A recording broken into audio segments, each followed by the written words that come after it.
Un joueur de 6e division brésilienne convoqué à la CAN 2025. Le Cameroun convoque un joueur de 6e division pour la CAN. C'est un peu de partout qu'on voit ce message. J'ai envie de demander, et puis quoi? Et puis quoi? Nous avons vu des jeunes joueurs qui sont partis de notre petit championnat au Cameroun et Ligue 1 pour aller faire des merveilles de l'autre côté dans des compétitions, que ce soit en Coupe du Monde, que ce soit à la CAN. Même ces grands joueurs qui sont aujourd'hui adorés, idolâtrés, sont passés aussi par des petits niveaux pour arriver là.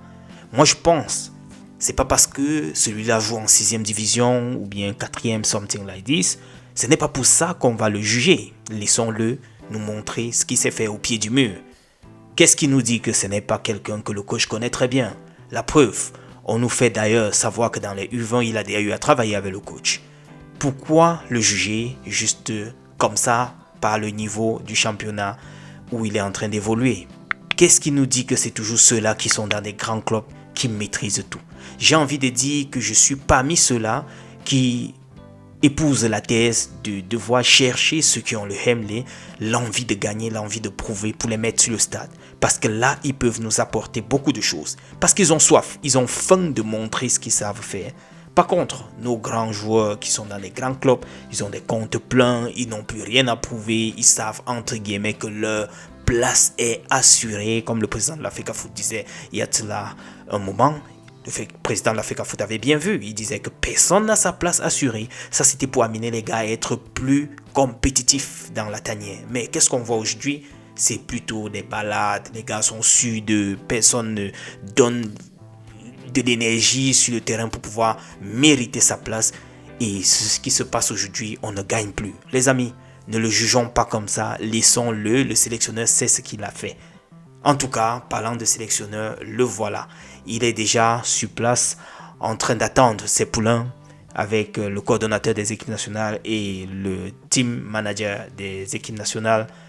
Entre-temps, le messager titre « Combi fuit les problèmes ». Combi fuit des problèmes. Vous savez les amis, la réaction du MINSEP était tellement attendue.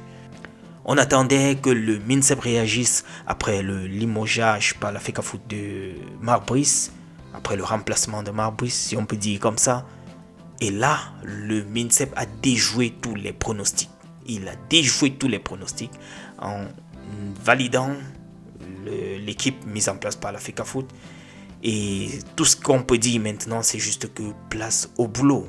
Marc Brice va maintenant aller signer ses contrats en Arabie et tout comme il avait prévu. Il a l'autoroute ouverte devant lui maintenant. L'autoroute est grandement ouverte, autant pour moi. Et voilà, nous devons juste maintenant nous concentrer sur la préparation de notre CAN. Entre-temps, c'est Che Malone qui est déjà très très content. Il est d'ailleurs célébré par ses coéquipiers pour son col pour la CAN 2025. Finissons avec Christian Bassogor qui est déjà là en train de faire ses préparatifs, en train de se mettre en condition pour la compétition. D'ici quelques jours, on aura déjà les premières images. Je dois rappeler que les équipes doivent être là au plus tard le 15, n'est-ce pas? Le 15 décembre, donc nous on n'a plus que 3-4 jours devant nous. Il y aura des équipes qui vont venir sans doute avant. Donc attendons, bientôt on aura les premières images. Les amis, c'est tout ce que je voulais partager vite fait avec vous. On se retrouve dans un autre tour. D'ici à là, portez-vous bien les amis. Ciao.